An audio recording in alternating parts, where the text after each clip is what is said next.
What's up, everybody, and welcome into the Another Hood podcast. I'm Jonathan Hood with my crazy cousin, Wiley. Wiley, as always, I appreciate you joining me here on this Bears Monday. Thanks for having me, Cuzzo. Absolutely.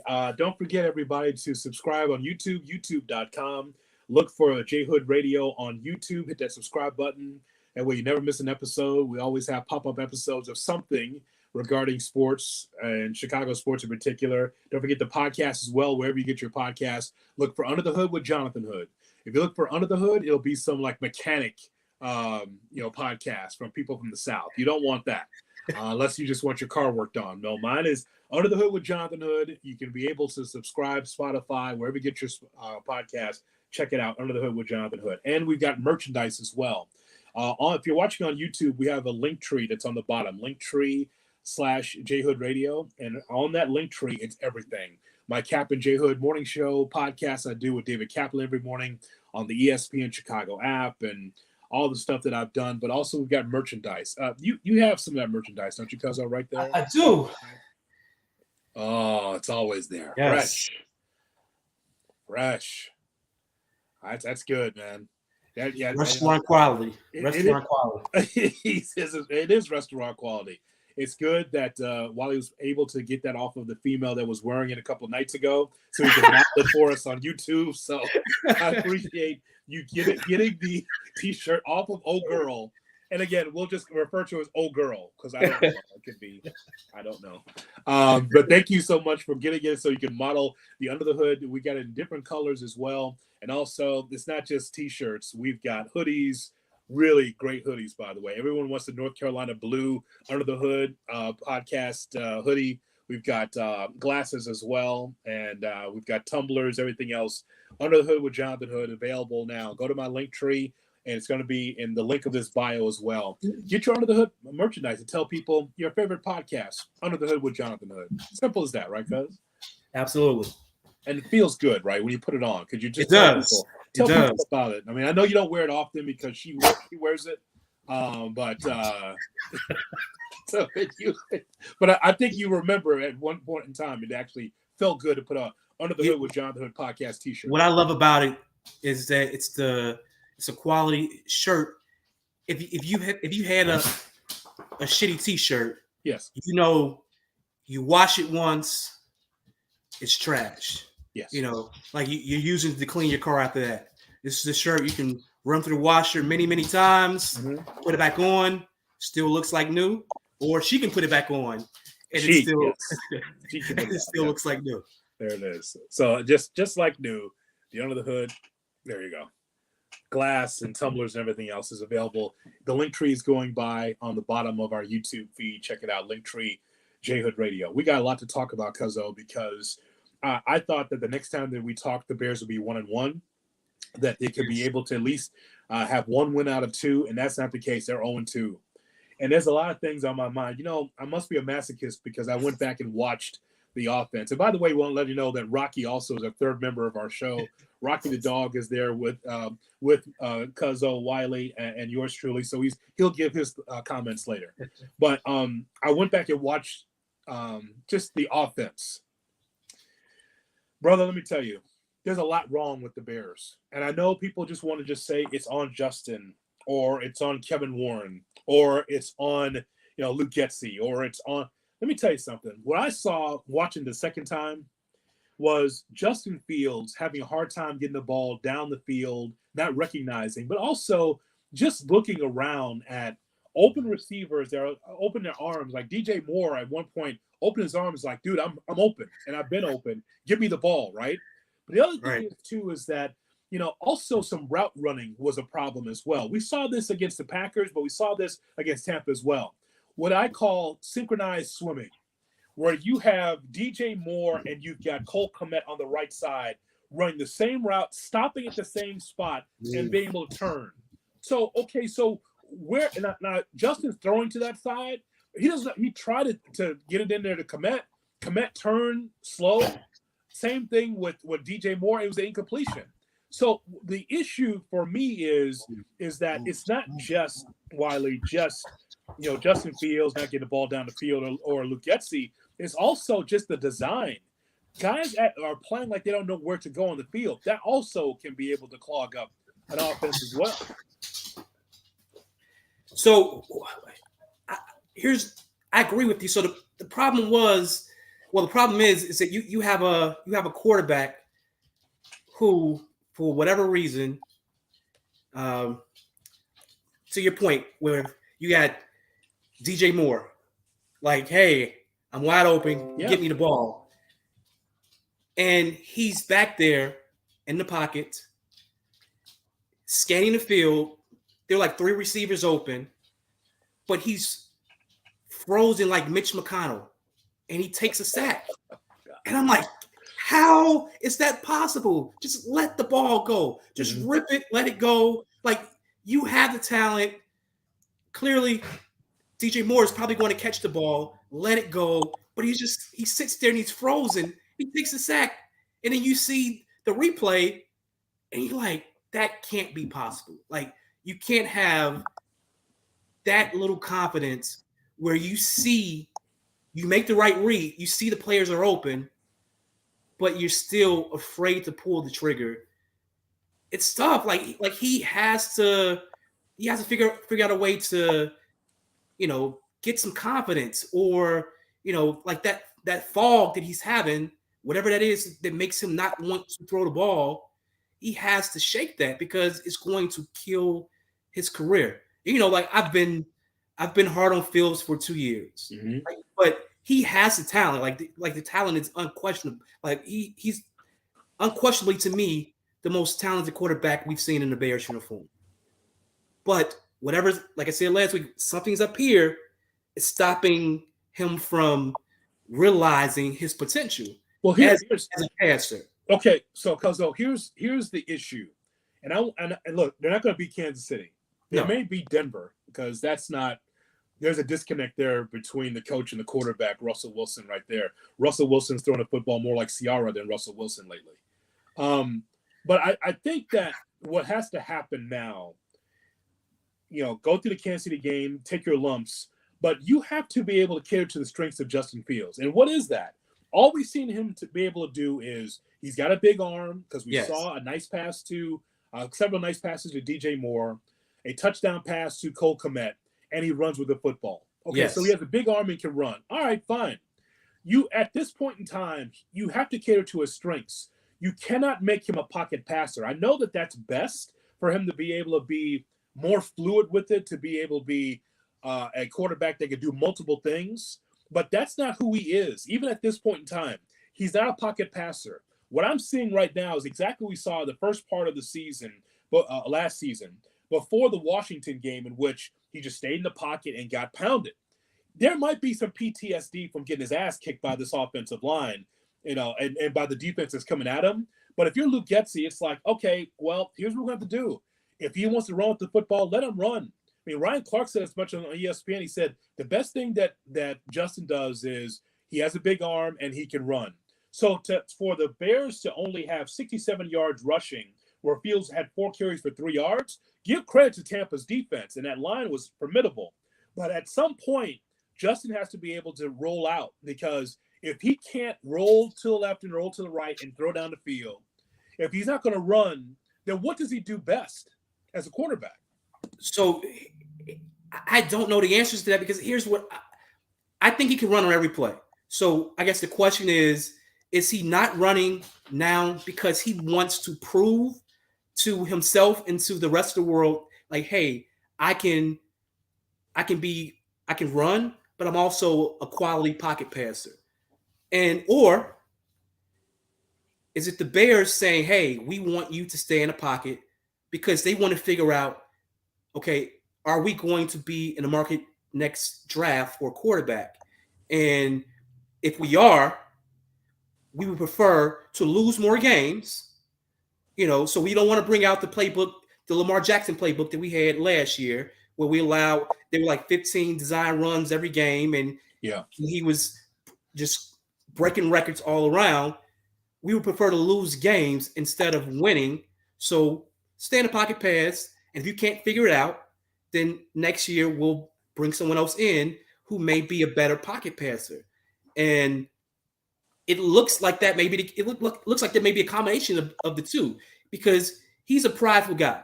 Like he really believes in himself, and he made like, hey, I can I can be I can be this pocket passer.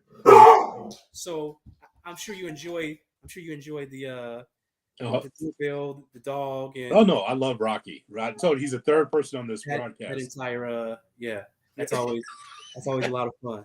But I don't know which one it is because we saw him last year be able to be a dynamic runner. He could break out, for 150, 200 yards a game without a problem. And now you have a guy who is just struggling to, just complete any passes more than 5 yards down the field. Like if you ask him to throw a screen, he has that. You ask him to do anything beyond that, there's a struggle. He hesitates. Like I said earlier, he's frozen like Mitch McConnell. Like, oh, what do I do? Yeah. They're right there. No. All right, it's too late. Took a sack. And he's a smart kid. So like if he was one of those guys, you're like, okay, he's a few cans short of a six-pack. You're like, okay, all right. You're asking him to do too much. Yeah. But he's a really, really intelligent kid. So to be able to say, hey, do you see the receivers? Or do we know if, and I know this sounds crazy at this point, do we know if there's like some vision issues? Like he needs an upgraded contacts or something because like he's seeing the guys, like watching his heads, he's reading the defenses correctly, but pulling the trigger is the issue. It's like with Sam Darnold, he's seeing ghosts, right? And so, but you can understand because he's been pounded because of an inept offensive line. And look, there's a lot to unpack when it comes to the Bears, but what you're pretty much saying is, what if they just kept them as a pocket passer? Well, first of all, if you kept them as a pocket passer, you're going to get killed and get injured again, like you did last year. Right. That's definitely going to happen. But it's just like, this team cannot afford to tank again. They might lose just because they're just not good enough, but that was a tanking season last year. That was by design to get the number one pick. Yes. You can't afford to do that again. Now, listen, this ball club could be bad, or Carolina could be bad enough for the Bears to get the first and maybe the second pick in the draft. Hey, so you want your quarterback and you want your wide receiver. You would have a Cole Pat. You can get both. You can get a stack of Caleb Williams, Drake May, and Marvin Harrison Jr. Sure. I'll take that. I would prefer if Fields, figures it out. So you'll have Marvin Harrison Jr. and Bowers or something like that. I'll take that. But yes, but the thing is, who's going to coach him? Like all these things are spinning, right? I just know that Kevin Warren. I can share this on my platform. Kevin Warren, the head of the Chicago Bears, is highly pissed. Especially after the Packer game, because he understands the importance of it. Even though he just got here, he understands it.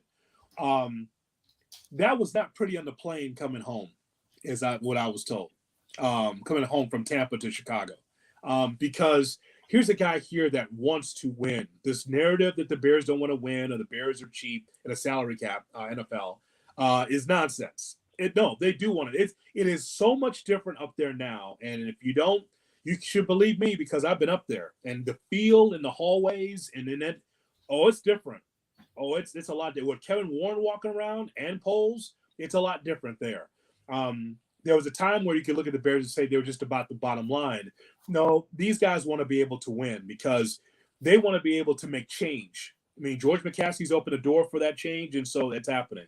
I just look at this whole thing because I just know that this is a transition time for the Bears. It was last year. All I was looking for is something different, though. All I'm looking for is, okay, Justin Fields getting some better. Yes. Not Mahomes level, because that's not going to happen, but to be able to get, to a certain level where it's like, okay, he's competent at the position. But I just look at this game yesterday with Fields and, again, 6 sacks, some on him, some on the offensive line. Either way, it just did not work. And just how the routes were not run crisp and how DJ Moore and Cole Kmet led the team in receiving. I'm just kind of just like not understanding why the Bears only ran for 67 yards. And on top of that, don't get me started on this defense, too. They're dropped like flies. Hey, you're in Tampa. It's hot. I know that, look, when I'm in hot weather, I want to drink too. I want to get toasty too. I've seen you. Yeah. You want to get a little but you know what? You gotta be hydrated. You're a professional. Put the fucking Patron down. Put that down, man. Like, you can't be doing that in Tampa or whatever is going on where guys are cramping up and dehydrated. You can't do that, man. You got to be able to be ready. And so you got guys dropping, and just like this whole thing in a winnable ball game, the Bears fell short. And it's disappointing because they should have left Tampa at least 1-1. Good. Like, to your point about the offensive line, like, I know you got Tevin Jenkins, he's out. You got Nate Davis dealing with personal issues, death in the family. Yeah.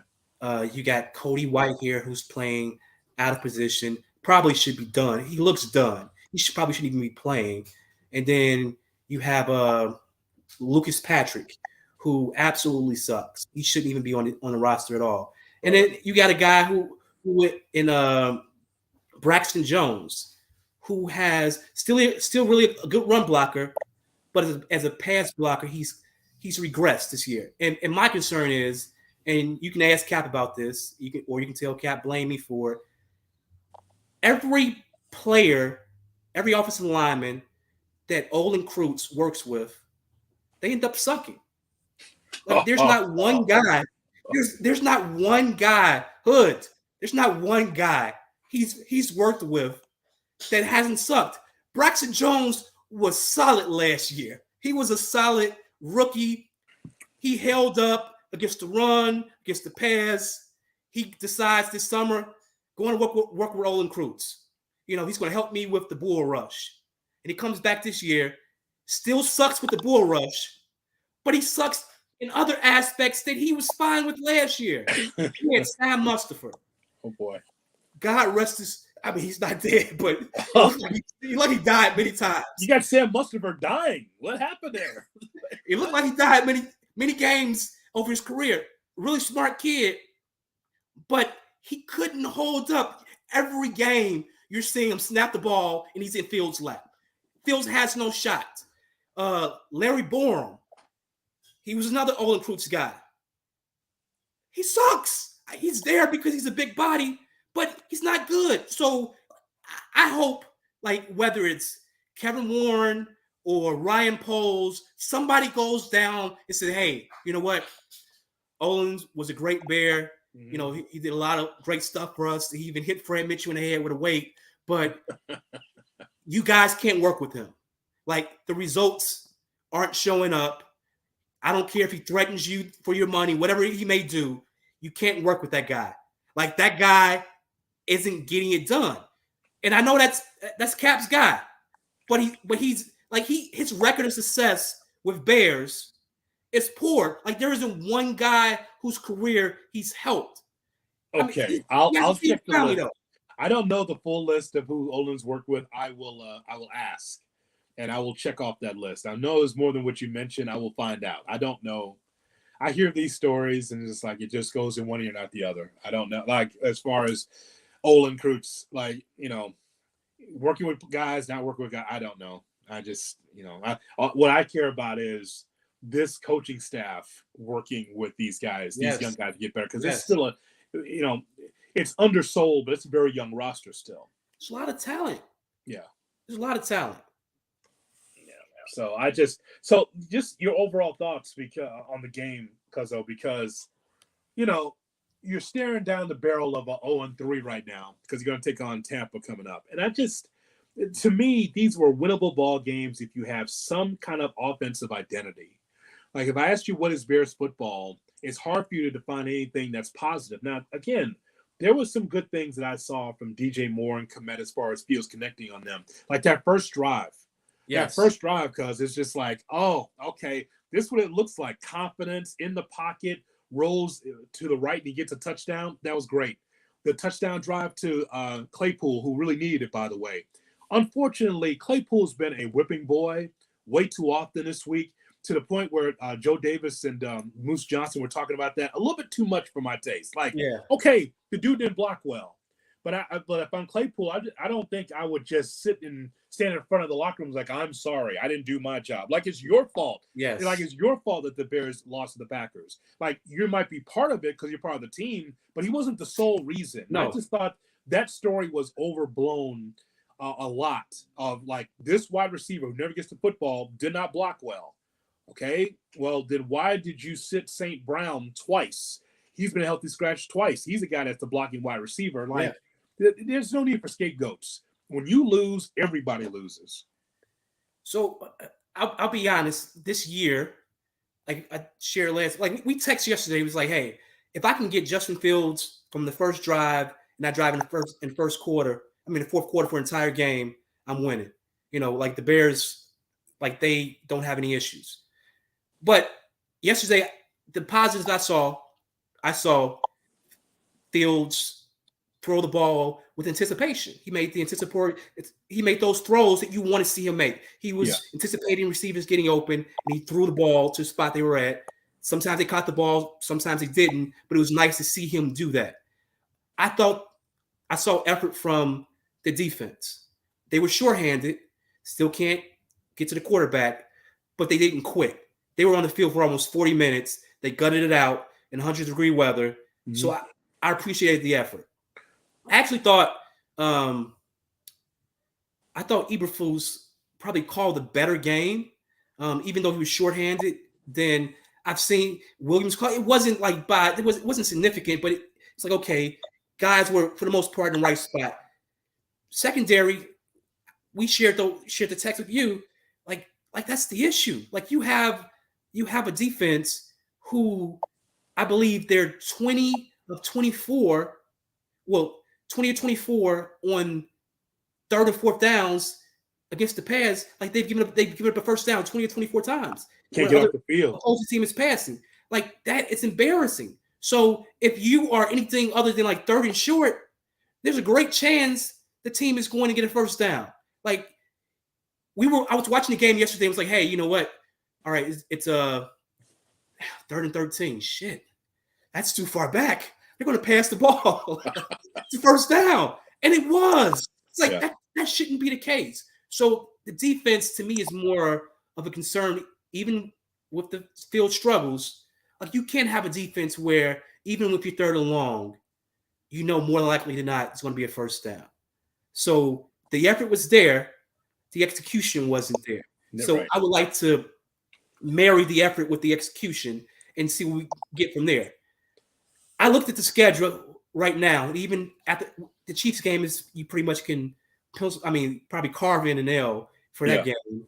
Yeah. But I'll be honest, Hood, I don't know if the Bears can win a game until November 9th. You know, I'm looking at you at home against the Broncos. The Broncos has a solid defense, and who knows what Russell Wilson may or may not be. Right.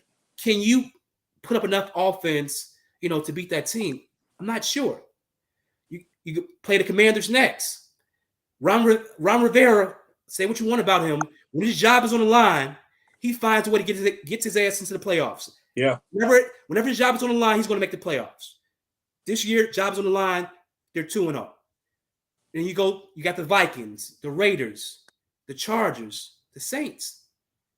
I don't know if those are wins. The Panthers game, yes, it's on Thursday, short week, but you should beat the Panthers.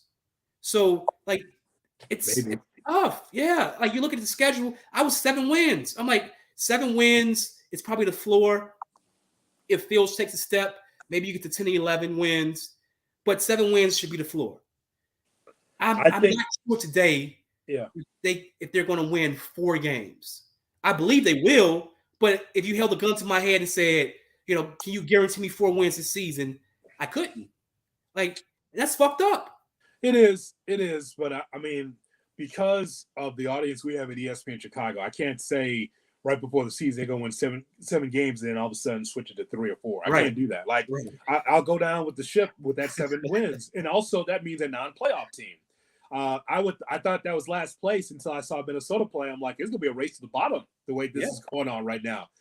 Whatever you want to say, the Packers, they held in there as good as they could.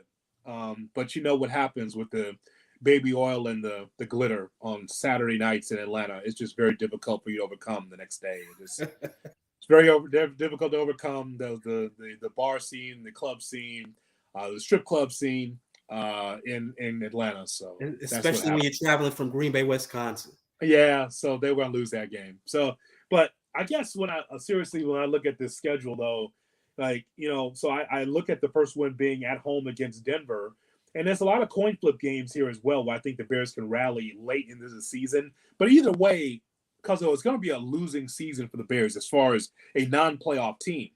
But I just think that these next 15 games will tell a great story about Justin Fields and his offense. Yes. The defense, look, Ngakoue is the only real pass rusher on the team, and he missed Baker Mayfield twice. He made that dude, this stopgap quarterback, look all world. It's ridiculous. Yes. I mean, I didn't see him look like that in years. But the Bears defense, when you don't get to him, that's what it looks like.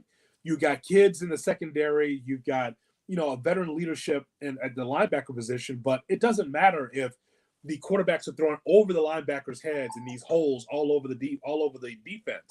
So it's just like I don't know how that gets better, but I just for Justin Fields and for this offense, like if you don't let Justin do what he does best, and that is take deep shots down the field or run, there is no in between.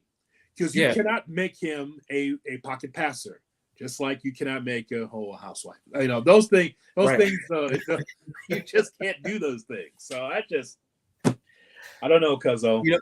Like right now, me and Andrew's getting ready to sit down. We're going to have a shot for every win the Bears have had over the past 12 games. We're going to have a shot of whiskey. Me and him. No, you're not.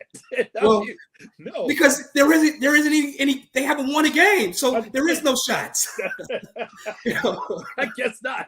I guess young Andrew's going to stay sober then. Right? Yeah. So don't tell his mother. But yeah. All right. So there's the Bears side of things. There's a very unique Sunday, Cuzzo, in which the Bears lost, as we just talked about, and don't know where the next victory is coming from, losing against Tampa Bay. From there, the Cubs. Here's a Cubs team here that I thought was a year early, as I've been talking about. When we do talk Cubs on Cap and J Hood, I just thought, this team's a year early. Next year, they should be a playoff team. They're slip sliding out of this thing here. They lost against Arizona.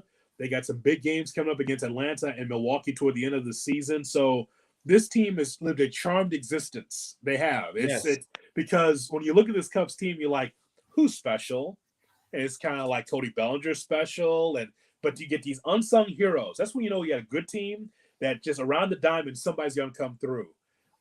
Their pitching leaves a lot to be desired still. And they're slipping right now, the Cubs. Yeah. They lost the series.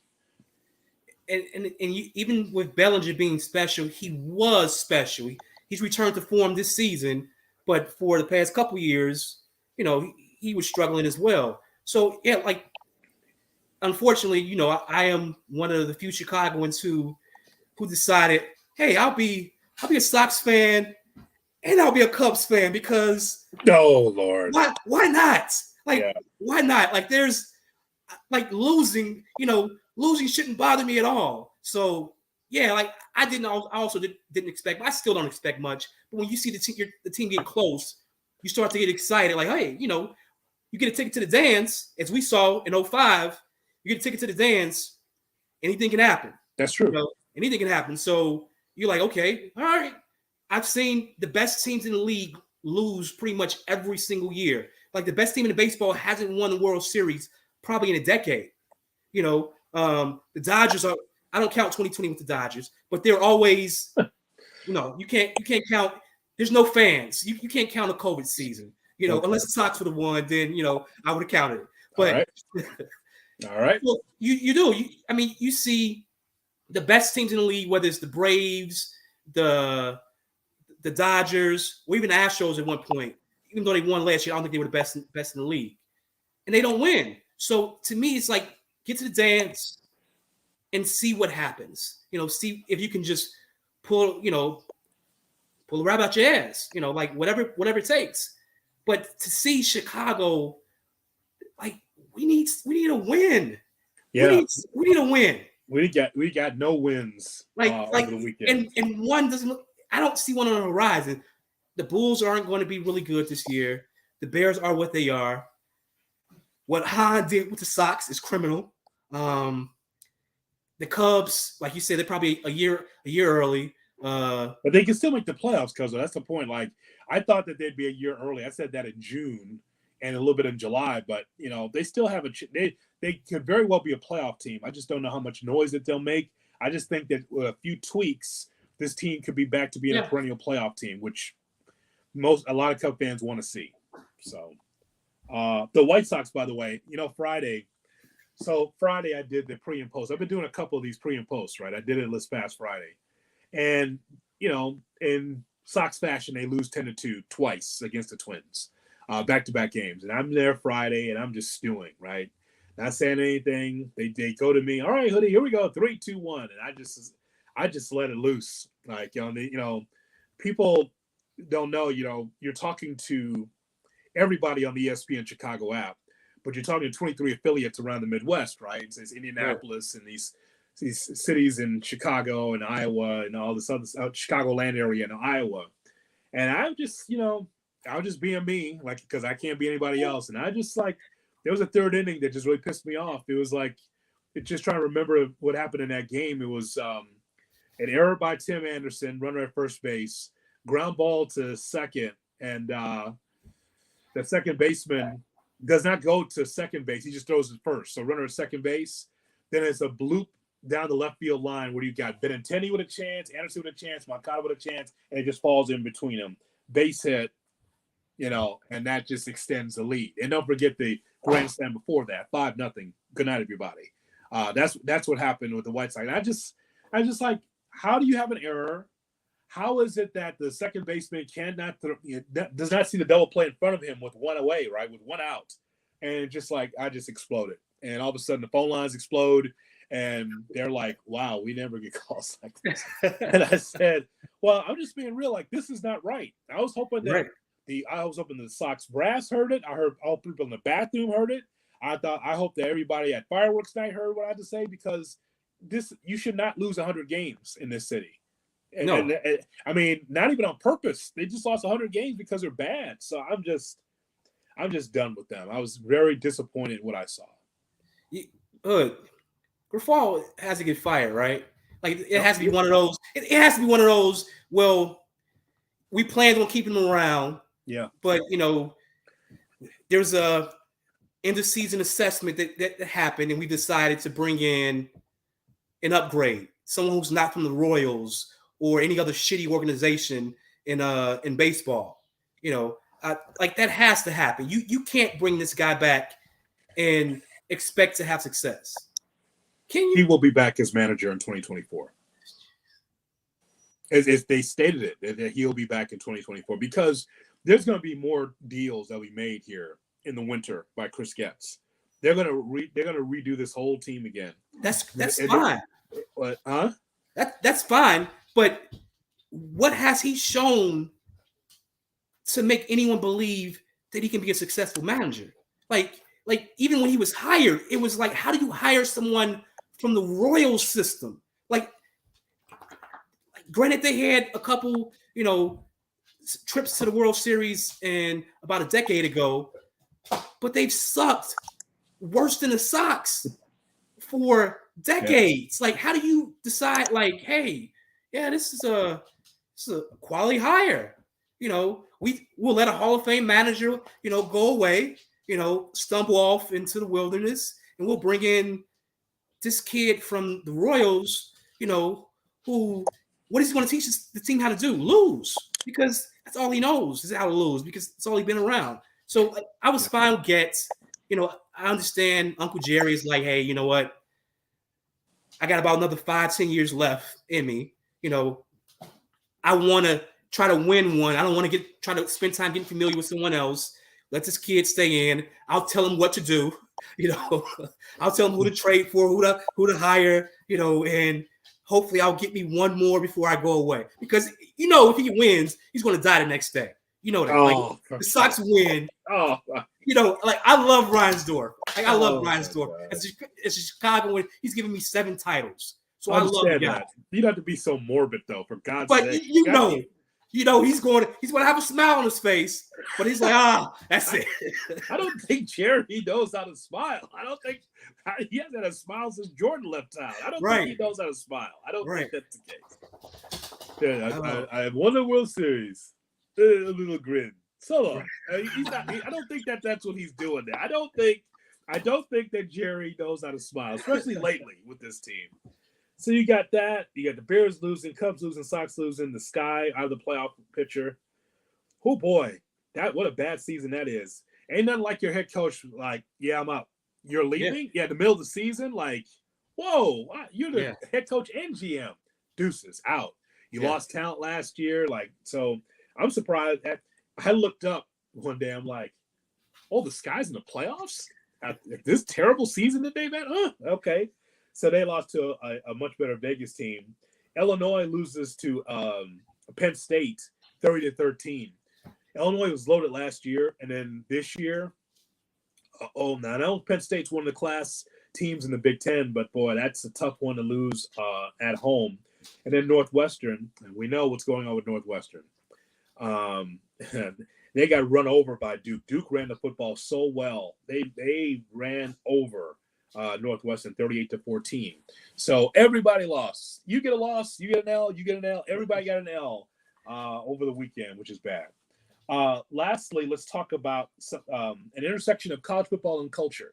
Yes. As we talk about Colorado. Okay, so Saturday night, your cousin Peacock here and we went to see Ricky Smiley. Okay. From 106.3, and he's got a syndicated radio show. And I was like, I've never seen Ricky Smiley in person before. Let's go check him out. He was fantastic. It was at the Horseshoe Casino in Hammond. Okay. And fantastic show. I didn't know what to expect because I've never seen him live doing comedy, but good show though. It was a very good show. His cast of characters were fun. And as I kept looking at my watch, it's like, all right, Smiley, we're going to tell your last joke. I need to get home. Yeah, because we're not gambling because we're not suckers. So we're not. So no one hand, no tables, no one arm bandit, cuzzo, right to the crib. Because I need to see Colorado and Colorado State. That's a sentence you never heard before. Like, I want to see what is on the surface a bad game, but I'm watching this. I'm trying to fight to stay up. That thing stayed on until about 2 a.m. Or something like that. Here's what I want to talk to you about with Coach Prime, Deion Sanders. So you and I have been watching him since he was 21 years old, 18, 19 years old. Watching him just be flamboyant, cover of Sports Illustrated, brash, black, bold, bodacious, all these things, right? And he backs it up. Oh yeah, but as a player, this is who he was, right? S-curl, sunglasses, the gold. It was just all part of the era, right? It was Florida State and Miami, very much like that. Miami the same way, just bold, in your face, cocky, knowing I'm gonna beat your ass. We're gonna win championships, all this kind of stuff. So that feeling has never left Deion Sanders. As a player playing baseball, brought that swag for a little bit when he did play baseball. Same thing as a football player in the National Football League. We mentioned his college career, and now here he is. And no D1 program thought, Deion Sanders, he has no coaching experience. No, sorry, we can't have you. Okay, well, HBCU took him in Jackson State. I need to be at a platform where I can prove that I can coach. He sets the HBCU on fire.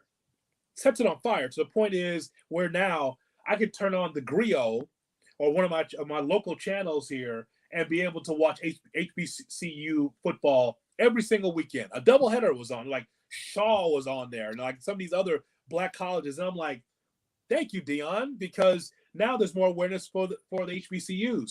He goes to Colorado, and let me just tell you the conversation. I don't know if you're really into the conversation, but you know what the conversation is? Someone was in my DMs when I was talking about Deion Sanders. Cuzzo, you know what they said, Cuzzo? You know what they said? This Deion Sanders, he doesn't stand for college football. He doesn't understand college football because We don't need all that. Don't need all that. How about that for a statement where someone thinks that college football is supposed to be just a mean-looking coach on the sidelines, raking in all the money, and that the players get nothing? Or someone that's not flamboyant. Here's the thing that people don't understand, Cuzzo, is that college football, like with this podcast or like anything else, is entertainment. It's entertainment. If anyone understands this, is Deion Sanders. He understands that all this is entertainment. That's why he said, while I'm in this program, we're going to have fun. I'm going to spend $1 million in designer sunglasses just to stick it to Colorado State. That's what he did. He spent that. He's like, oh, the head coach of Colorado State, who's black, told the people at his bar show, his coach's show, yeah, when you're an adult, you're supposed to take your hat off, and your glasses off. Yeah, Jay Norvell, right? And you know what Coach did? Coach Prime said, okay, I'm buying the whole team sunglasses. I'm buying all the personnel sunglasses, and you can wear your hat inside. That's what he brings to the table. It's entertainment. It's college football, but it's entertainment first. And it's great. It's great because they're the number one story in college football. While college football is just okay so far early, he brings something special to the table. I think it's pretty cool. But his brand is not only great for college football, it's great for Colorado. Like when you're talking about institution who's lost for a while, like they've sucked. Like he's bringing his brand to your school, which is energizing. It's energizing everything around there. Like they raked in millions of dollars. Yeah. Just because of one game. Like that's the level of excitement that he brings. And then you have, if you're a kid, the kids, they love that shit. They love to have a flamboyant guy. They love something that's quote unquote lit, and you have a program like that. So if I'm a black kid, hell, if I'm a white kid or Hispanic kid, I want to go somewhere, win, and have fun while winning. I want to play for Coach Prime. I want to play for Coach Prime. Like you got the Sabans of the world who have had success for years being boring. You got the Urban Meyers of who had success, sticking their fingers up, college girls' asses, and but allegedly. Oh no, you saw it. You saw the video. Like you saw it. All right. He goes home to his wife, and I don't know what happened. Something moved me to. Oh boy. Yes, I saw that too. Yes. Yeah. You break out in the photos out there. You got, go home to my family.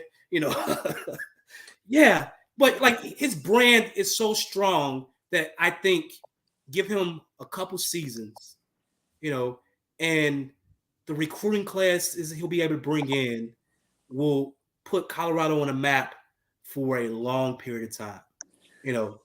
I just looked it up because according to Forbes, Coach Prime has brought in $17 million to the Boulder economy with each sold out game, because it's all sold out. And the ticket prices, by the way, are I think it was $200 more than Texas or Alabama, I think. Yeah. So it's a high ticket price, and he's brought $17 million into the economy with that sold out game. The two sold out games that's been out there. That's a lot. And we're not even in October yet. 17 million. So he's going to go back pretty soon and say, hey, this $6 million is it's okay a year, but I'm gonna need you to find maybe 6 million more for what I'm doing for the economy in this area, plus what I'm doing for this program. I need about 6 million more a year. He's already won. I understand that his objective is to get players to the NFL, get to a bowl game, raise the profile, raise his profile, so he can go whatever the next program is he's going to go to, maybe the pros, who knows. Jerry Jones. Maybe just to go coach his son, Shedeur Sanders, who, by the way, is a Heisman Trophy candidate. That young man, for a program that didn't have much of a running game, it's all on his shoulders. Yes. His son, my God, man, like he has been incredible. He is slinging that football. But I guess the point I want to drive home is that when D1 programs are shutting down Deion Sanders, thinking he doesn't know how to coach, he's just flashy, He's and too all that. black. He's too Yeah, black. well, there's no question. I mean, that's a big part of it because he doesn't look like college football No. to a lot of people and a lot of donors and a lot of athletic directors. But look at the attention he's had. Here's how great his attention is. You had Big Noon on Fox and Game Day there at the same time for Colorado State. Not even a good game, but just the point is that Deion's there. Jay Norvell had to stoke the. Yeah, I gotta get part of this too. He gets into it as well, and it ends up being a terrific football game too. By the way, it actually at the end, Cuzzo, it was an amazing game. We got in, Colorado was down. I'm like, okay, well, let's take a look and see what happens. But here's what's happened, and you've seen this on social too. Everybody's a college football fan now, or just a Deion Sanders, Coach Prime fan. Yes. Because I know on your timeline, on my timeline, I ask the question every week, what's the best thing you saw from college football? And everybody right down the line said, Coach Prime, Colorado.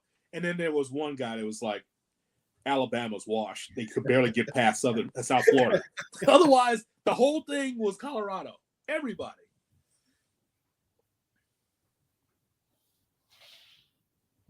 It was pretty tremendous. So it's a lot of fun.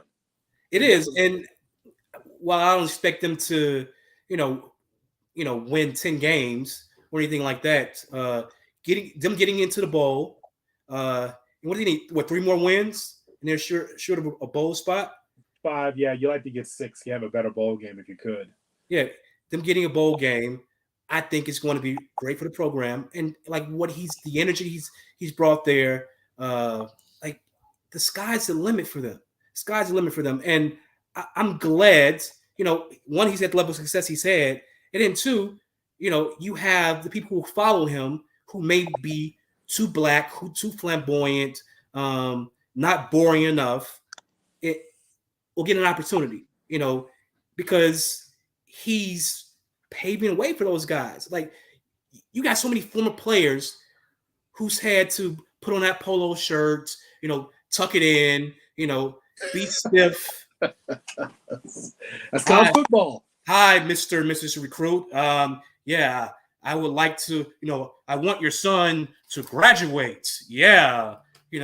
I know right now he has a D in every class, but yeah, we really believe in him and we're going to make sure he graduates and do this. And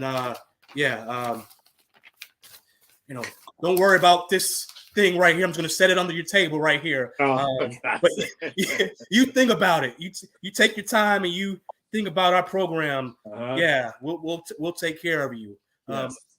I'll have my dealerships, give your son a quality job during the summer, Oh, sure. The way college football used to be. Yeah. And now it's up front where right. There's another thing too. It's up front now, Cuzzo, because now it's so Deion Sanders goes into Boulder, looks around, he goes, yeah, a lot of you guys aren't going to be around this season. Go to transfer. Like the NFL.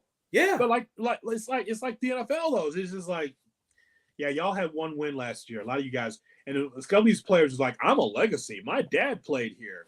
Yeah. You could be up. See you later. I mean, it's like he brought his own dudes in. It's just kind of like, wow. Now, hell comes to breakfast on Saturday because they play Oregon in Eugene. Yeah. They're like a 23-point underdog. I love it. I know that, Colorado games, they're outrating Alabama, and Alabama's, they're flat to start off with this season. My team, we only won the national championship last year. We only won the national championship. I always have a hat nearby, by the way. So we won the national championship, and we barely got past South Carolina. But for Colorado, just for them to be able to be in a bowl, they're not going to win every game because it's tough against USC. It's going to be tough against Oregon. It's going to be tough against Oregon State. But the point is, though, is that now you have something to watch. And it's funny, like, it's not a lot of haters that I've seen so far. I just think people are just interested in the story of someone for a certain age grew up with watching this dude. And then to see him on the sidelines at this, below average program, and then fluffing it up to 3-0, possibly a bowl team. I saw people on game day and Big Noon, the fans, they were asking them, and they were like, "I'm into Coach Prime. He's the best." Like, they're talking like him now, they're dressing like him. It's like, but that's what's needed, though. You need that in college football because it's something different and new. I just hope the program doesn't have any issues. I hope that everything's fine. I don't want a Herm Edwards situation in Colorado. Yeah. You dig into Herm. That program could be on the death penalty the way he handled things. He did not handle things well. Good enough coach, but just like the logistics. Yeah, you don't want him to go somewhere and get the SMU treatment, because brother, no one else is going to get an opportunity if you do something like that. Don't forget, we have merchandise. If you're watching on YouTube, it's the linktree.com. Because you got that T-shirt, right? You got that T-shirt handy? Absolutely. There it is. So we have those available as well. There's going to be a special sale for September that we're going to have there. Just go to my Linktree. It's in the bio of this podcast as well. We've got merchandise like these glasses and tumblers and hoodies. And by the way, it's hoodie season. So, guys, you know what that means? Don't let your girl steal your hoodie. Yes. Because you know how that works. You have your hoodie stowed away in a nice drawer, and all of a sudden she's wearing it on a crisp, cool fall evening. And you're like, "Hey, isn't that my hoodie?" You won't get it back until the summer. So protect your hoodie at all costs. Protect it. Or just buy two. Buy two. Yes, please buy two. His and hers, so you don't have to worry about that. All right, now this is the time of the program here, and we've run over here because it's over the top of the hour. What does Rocky think? Rocky, your thoughts? Come on. What do you? Come on. Oh no. Come on. What do you got? Rocky is there. Rocky is the third member of this broadcast. Always with something to say. Rocky never looks in the camera though. Rocky, he's always all over the place. Oh, Jesus. Why can't you control your dog? What is the problem? Sit. That dog's not sitting. It's not sitting. Sit. Rocky, sit. No. All right, right here. Sit. No. No. Down. Rocky, sit. No. I have an idea. No. Sit. Why don't you just get a horse? Sit. Sit.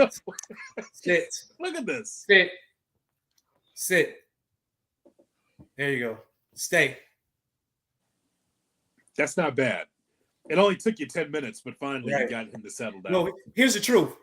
He usually can't get up here, so he knows that. So this is like something that he's like, "Oh, I'm on the couch." So yeah, he knows like that's it's his territory he's not supposed to be in. So usually the sits and the stays work better on the floor because like, okay, I know I'm supposed to be right here. So yes, hopefully we didn't start any bad trends.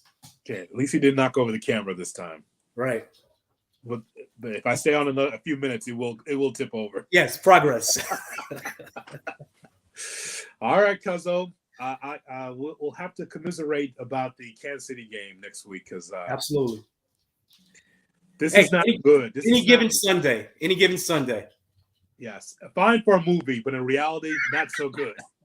Not so good. I mean, fine movie. Fine movie, but any given Sunday, not this Sunday for the Bears. Okay. Listen to Cap and J Hood weekday mornings 7 to 10 on ESPN 1000. Also, we're streaming on the ESPN Chicago app. And don't forget the Under the Hood podcast. Wherever you get your podcast, make sure you hit that subscribe button either on YouTube for J Hood Radio or wherever you get your podcast, so that way you can get the Under the Hood show on YouTube. Let me see. Before we sign off, is there any comments? I might get them later. There's a few here. There's a few here. My UIC Flames, go Flames! Oh, Flames, yes. There's always a hat. My UIC Flames, a radio partner and TV partner, Kenny Williams, a Hall of Famer for UIC, says the NCAA will close the transfer portal and govern NIL because of Dion. Watch. Yeah. It wouldn't surprise me because he's getting whatever he wants so far. Wouldn't surprise me. I just love the story. That dude was on 60 Minutes on Sunday. They're telling his story. Like, I know a lot of diehard college football fans don't like that. Vernon Williams says that Jerry Reinsdorf is the first person to wipe the smile off his own face. So he wiped the smile off his own face, says Vernon Williams. Grafal is the new Renteria, just a placeholder. He is a placeholder for what's next. He's not going to get fired because it was already declared that by Chris Getz that he would stay in place as a manager. And by the way, since you're going nowhere, he might as well be the manager. That's fine. What else? Curtis Jackson from Minnesota. What's up? Good for you to check in. Rich Meehan says that I'm 47. My oldest son is 26. I can count on one hand the good years. We fans want something, anything. Loves the podcast.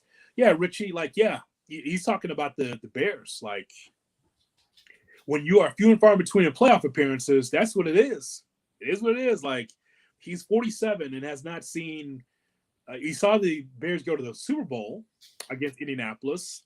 You saw some playoff pop-up wins here and there and appearances under Lovie Smith, but there's a lot of people that have not seen the Bears in the Super Bowl winning it like I have. So there's that. Yeah. And Don says, fire Flus. That's a simple. That's what he says. Fire Flus.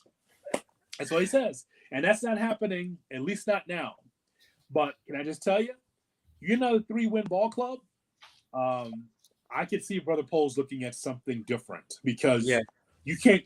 First of all, it's not about Poles. You cannot look Kevin Warren in the eye and say, "Yeah, he's the guy." Right. Nope. Especially when you're if you're a 3-win team, you're probably bringing a new quarterback. So you will want someone who has a history of being able to develop a quarterback, to be on your staff. And right now, that doesn't exist. All good, man. I'm a man who wears many hats, as you right. For Rocky and Cousin Wiley, this is Jay Hood. Check out the podcast, Under the Hood with Jonathan Hood, available now, and also on YouTube. Hit that subscribe button. And by the way, like, share, subscribe. I'm supposed to say that too. Like, share, subscribe. And don't forget the merchandise, the Under the Hood with Jonathan Hood merchandise, available now. We'll talk to you next time. For Cuzzo, I'm Jay Hood. Thanks for listening and watching. So long, everybody.